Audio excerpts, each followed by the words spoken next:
नमस्कार, महासागरच्या खरीखरीमध्ये मी ऐश्वर्या शिंदे आपलं स्वागत करते। अखेर 7:06 राहू कालाच्या समाप्तीनंतर आलेल्या शुभ मुहूर्तावर पंतप्रधान म्हणून नरेंद्र दामोदरदास मोदी यांनी शपथ ग्रहण केली।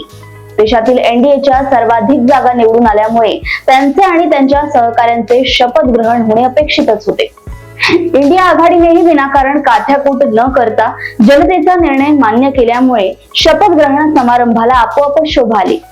राष्ट्रीय काँग्रेसचे अध्यक्ष मल्लिकार्जुन खरगे यांनी उपस्थित राहून काँग्रेस पक्षातर्फे मनातल्या मनात शुभेच्छाही दिल्या असतील। पंतप्रधान नरेंद्र मोदी यांच्यानंतर राजनाथ सिंग, अमित शहा, नितीन गडकरी, शिवराज सिंग चौहान, भाजपाध्यक्ष नड्डा या मंडळींनीही शपथ ग्रहण केली। या मंत्रिमंडळात गेल्या मंत्रिमंडळातील महत्त्वाचे मंत्री सामील आहेत। हे मंत्रिमंडळ केवळ भाजपचे नसून एनडीएचे आहे, त्यामुळे एनडीएतील घटक पक्षांना यावेळी जास्त महत्त्व देण्यात आलेले दिसतंय। काही अत्यंत महत्त्वाची मंत्रालये भारतीय जनता पक्षाकडेच राहणार असून सहयोगी पक्षांना त्यानंतरची महत्त्वाची मंत्रालय देण्यात येणार आहे असं दिसतंय। या शपथ ग्रहण समारंभाचे मुख्य वैशिष्ट्य म्हणजे पंतप्रधान नरेंद्र मोदी यांनी तिसऱ्यांदा शपथ ग्रहणाचा मान मिळवलाय। यापूर्वी भारताचे पहिले पंतप्रधान पंडित जवाहरलाल नेहरू यांनी सलग तिसऱ्यांदा शपथ घेतली होती। त्यावेळी दुसरा कोणताही पक्ष सत्तेवर येईल अशी परिस्थिती नव्हती। नेहरू यांचे जादुई व्यक्तिमत्व आणि काँग्रेसचा देशव्यापी प्रभाव यामुळे पंडित नेहरू निर्विवादपणे शपथ घेऊ शकले। त्यानंतरच्या लोकसभेच्या 15 निवडणुकांच्या नंतर आता 18व्या लोकसभेसाठी निवडून आलेल्या मोदी यांना हा मान मिळालाय। पंतप्रधान नरेंद्र मोदी यांनी गुजरातच्या मुख्यमंत्री पदावर असतानाच 2008 साली आपण या देशाचे पंतप्रधान बनू असे भाकीत वर्तवल्याचे म्हणतात। त्यावेळी त्यांचा प्रभाव मर्यादित होता, पक्षातही त्यांचे स्थान फार वरचे नव्हते। पण त्यानंतर हळूहळू गुजरातचे मुख्यमंत्री म्हणून त्यांनी आपले प्रभामंडळ निर्माण केले आणि 2013 साली पंतप्रधान पदाचे उमेदवार म्हणून त्यांच्या नावाची घोषणा करण्यात आली। मोदी यांचा पहिला कार्यकाळ सुरू होण्यापूर्वी 2014 साली त्यांनी काँग्रेस पक्षावर दररोज जोरदारपणे प्रहार केले। सोशल मीडियाचा सर्वप्रथम अतिशय प्रभावीपणे वापर केला। लोकांच्या मनात त्यावेळेच्या काँग्रेस सरकारबद्दल नकारात्मक भावना जागृत करण्यात मोदीजी यशस्वी ठरले।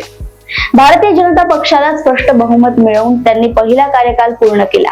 2019च्या कार्यकाळात पुलवामाच्या प्रभावाने देशभक्तीची भावना चेतवून मोदीजींनी पुन्हा अत्यंत प्रभावीपणे विजय मिळवला। या 2 कार्यकालापर्यंत एनडीएला कोणत्याही पक्षाचा तितकासा परिणामकारक विरोध नव्हता। 10 वर्षे राज्य केल्यावर कोणत्याही सरकारवर वेगवेगळ्या प्रकारचे आरोप होत असतात। त्यातल्या त्यात काँग्रेस पक्षाच्या पुढाकाराने भारतातील प्रभावी विरोधी पक्षांची मांदियाळी जमवून ज्या पद्धतीने सरकारला घेरण्याचा प्रयत्न झाला तो निश्चितच परिणामकारक होता। पहिली भारत जोडो यात्रा आणि दुसरी भारत जोडो न्याय यात्रा या 2 यात्रांनी सरकार विरोधी प्रचाराला चांगलीच झळ आली होती।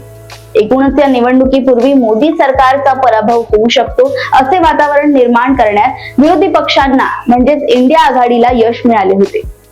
राज्यातील शिलेदार प्रभावी कामगिरी करत होते, त्याचा फायदा काँग्रेसला मिळाला। पण एक राजस्थान आणि दुसरे महाराष्ट्र सोडल्यास इतर ठिकाणी म्हणजे मध्य प्रदेश, छत्तीसगड, कर्नाटक, गुजरात, हरियाणा अशा सारख्या राज्यात काँग्रेसपेक्षा भाजपा वरचढ ठरली। ज्या ठिकाणी इंडियाला जास्त फायदा झाला त्या ठिकाणी सहयोगी पक्ष महत्त्वाचे ठरले। अशा रीतीने निवडणूक जरी पार पडली तरी एनडीएने काठावरचे का होईना बहुमत मिळवले। या बहुमतात एनडीएतील सहयोगी पक्षांचा सहभाग महत्त्वाचा ठरला। प्रबळ आणि प्रभावी असा विरोधी पक्ष, काठावरचे बहुमत आणि अनिर्बंध अधिकार नसलेले मंत्रिमंडळ पंतप्रधान नरेंद्र मोदी यांनी पहिल्यांदा स्थापन केले आहे। आजपर्यंत मुख्यमंत्री आणि पंतप्रधान म्हणून त्यांची पक्षावर जबरदस्त पकड होती।